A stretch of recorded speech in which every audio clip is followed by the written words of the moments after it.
نحمده ونصلي ونسلم على رسوله الكريم اما بعد فاعوذ باللہ من الشیطان الرجیم بسم اللہ الرحمن الرحیم۔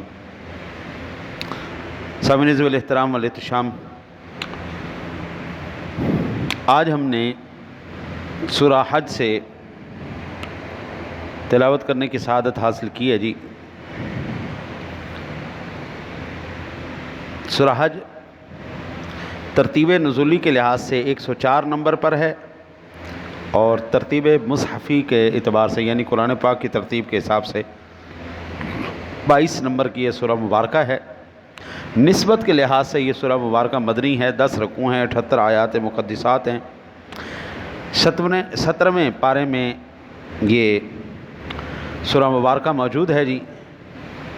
اور اس سورہ مبارکہ کے اندر جو سب سے اہم چیز بیان کی گئی ہے، حج ارکان اسلام کا 5واں رکن ہے،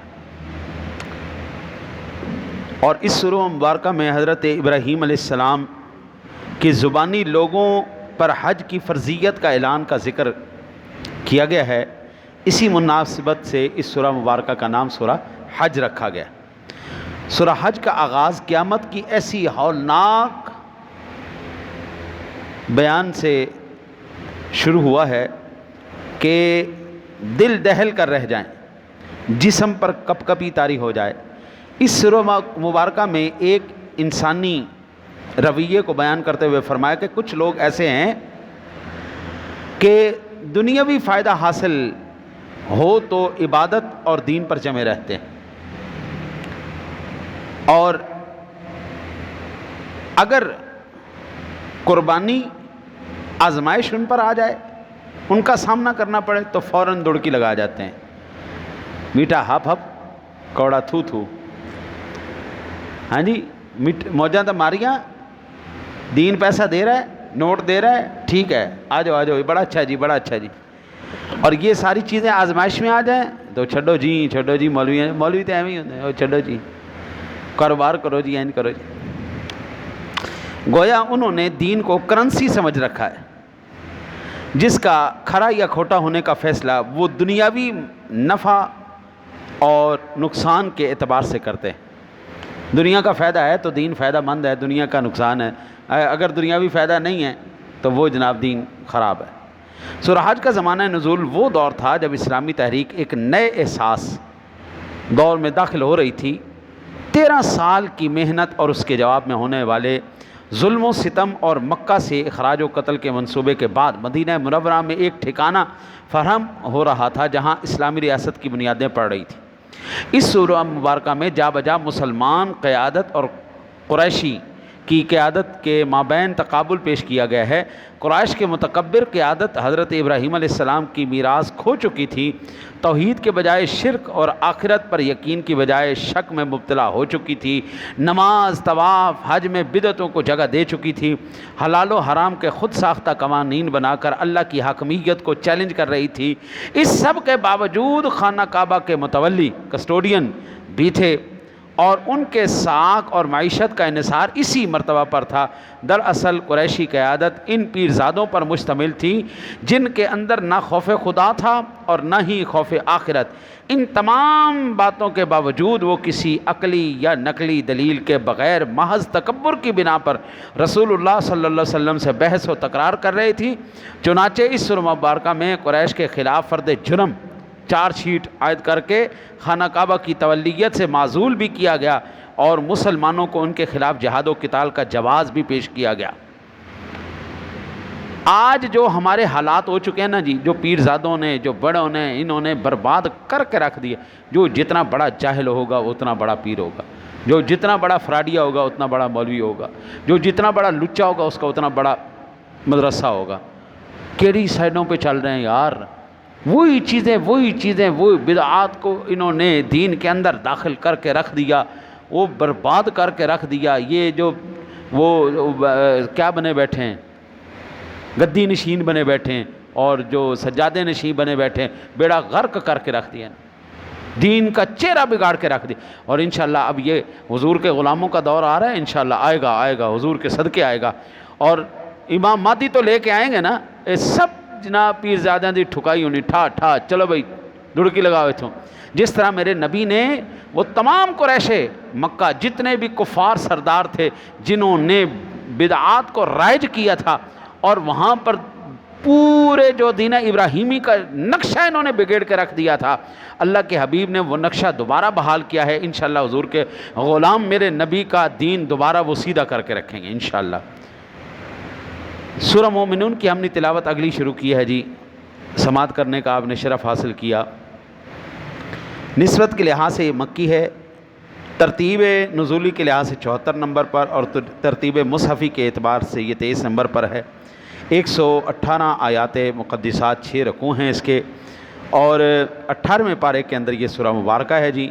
مومنون مومن کی جمع ہے، چونکہ اس سورہ مبارکہ کی ابتدائی آیات میں مومنین کی کچھ صفات کا ذکر کیا گیا ہے، اسی مناسبت سے اس سورہ مبارکہ کا نام مومنون رکھا گیا. اس سورہ مبارکہ میں مسلمانوں سے ایمان کے بعد اخلاقی عباداتی اور مالی اعمال کا مطالبہ کیا گیا ہے جو انفرادی اہمیت کے حامل ہیں، جبکہ اگلی سورہ نور میں اسلامی ریاست اور اس کے اداروں کی تنظیم کے لیے قانونی، معاشرتی، فوجداری قوانین کے نفاذ کا مطالبہ ہے جو اجتماعی اہمیت کے حامل ہیں. سورہ مبارکہ کے آغاز میں بندہ مومن کے کردار سازی اور تعمیر سیرت کے لیے بنیادی صفات بیان ہوئی ہیں. 1 سے لے کر 11 نمبر آیات مقدسات تک اس کو تفصیل سے پڑھ لیجئے گا. سورہ مومنون میں منکرین آخرت کا بھی ذکر کیا گیا ہے. بعض لوگ خالص دہریے اور مادہ پرست منکر آخرت ہوتے ہیں، ٹھیک ہے نا جی. بعض بندے کہتے ہیں چھوٹو جی مولوی ہے جڑا مولویاں دا کام ہے کہ چھوٹو جی ایک ہی ایویں انہوں نے ڈرامہ بازی بنائی ہے جی. سب ڈرامہ بنایا ہے، کوئی چیز نہیں، کوئی اللہ نہیں، کوئی رسول نہیں، کوئی دین نہیں، کوئی شریعت نہیں، سب ٹھیک ہے، سب خود بخود چل رہا ہے جی. یہ نظام خود بخود چل رہا ہے، یہ اپنے آپ ہی چلے جا رہا ہے. واہ بھائی واہ، تیرا گھر کا نظام تو تیرے چلائے بغیر چلے نہیں، اور یہ ساری کائنات کا نظام اللہ کے چلائے بغیر چل رہا ہے. واہ بھائی واہ، تو موٹر سائیکل پہ آئے، موٹر سائیکل تیرے چلائے بغیر نہ چلے، تیری گاڑی تیرے چلائے بغیر نہ چلے، اور یہ ساری کائنات کا نظام اللہ کے چلائے بغیر چل گیا. ایسے بالکل اللہ سے بیزار لوگ، اللہ دین سے بیزار لوگ، ایسے لوگوں کا اللہ تعالیٰ نے ذکر کیا. پھر توحید کی نقلی دلیلیں بیان کرتے ہوئے حضرت نوح علیہ السلام ان کی بات کی قوموں کا تذکرہ کیا. پھر توحید کی عقلی دلیلیں سوالیہ انداز میں بیان کی. آپ اس سورہ مبارکہ میں ایک طرف مومنین کی ظاہری اور باطنی صفات بیان ہوئی، دوسری طرف مشرکین اور منکرین کے برے اوصاف کا بھی ذکر ہوا ہے. ایک طرف قوموں کے قانون کا استبدال، لا آف ریپلیسمنٹ کا ذکر ہے، تو دوسری طرف قوموں کی ہلاکت کے اصول اور بھی بیان ہوئے ہیں. ایک طرف اللہ سے آخرت، رحمت اور مغفرت کی دعائیں مانگنے کا حکم، تو دوسری طرف ہر کسی سے بے پرواہ ہو کر دعوت و تبلیغ کا کام جاری رکھنے کی ہدایت بھی اللہ تعالیٰ نے سورہ مبارکہ میں فرمائی. آخر میں ہم نے سورہ نور کا جو وہ سماعت فرمانے کی شرف حاصل کیا ہے جی. سورہ نور نسبت کے لحاظ سے مدنی ہے، جس میں 9 رکوع ہیں، 64 آیاتیں بینات ہیں. نور کا معنی ہے روشنی، چونکہ اس سورہ مبارکہ کی آیت نمبر 35 میں اللہ تعالیٰ کے نور ہونے کا تذکرہ ہے، اسی مناسبت سے اس سورہ مبارکہ کا نام نور رکھا گیا. اس سورہ مبارکہ میں ایسے آداب و فضائل اور احکام و قواعد بیان ہوئے ہیں جو اجتماعی زندگی کی راہ کو منور اور روشن کر دیتے ہیں. سورہ نور میں زیادہ تر ایسے احکام بیان ہوئے ہیں جو عفت و عصمت کے تعلق رکھتے ہیں. آپ اندازہ کریں اس سورہ مبارکہ کے بارے میں ام المومنین امی عائشہ صدیقہ طیبہ طاہرہ رضی اللہ تعالی عنہا بیان کرتی ہیں کہ اپنی خواتین کو سورہ نور لازمی سکھاؤ. آج ہم نے جمعہ اما عائشہ کا ذکر کیا نا جی، تو آپ فرماتی ہیں کہ اپنی خواتین کو لازمی یہ سکھاؤ. اس میں پردے کے احکام موجود ہیں، عفت و پاک دامنی کے جو ہے اس میں احکام موجود ہیں.